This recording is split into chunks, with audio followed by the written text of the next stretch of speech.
Airi Vibes family Captain Zulu Zipuru Mkwasha we kwa kuyo Rine huturu Inauya nemategenya chirefu nekuti ndaona hamuna ndefu Usakanganwe yehuma ine kuti ndiwa Nekuti ndaona hamuna Kuna tulisike kada hizo.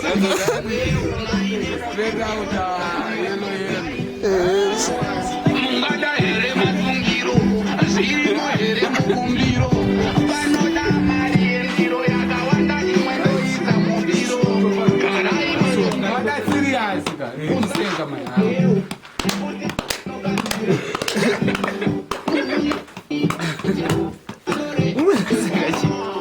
Munoda chiite zvara Pana loreini tezvara Tinoda mombe mukwasha Akuzadza danga usatya Pacho waize. Takona wakagara.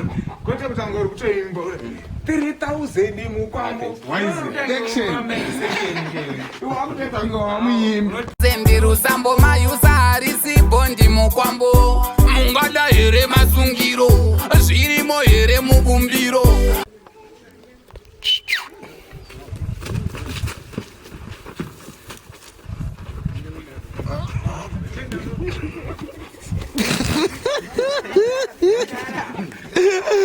Ndanga ndauya kuzonzwa musandikandira mumunzwa wotitengera grosa anororere mfana ndochicha kapfeka inokwana kufesi mfana unozviona inokugara fugama isati yakugara Una dressing.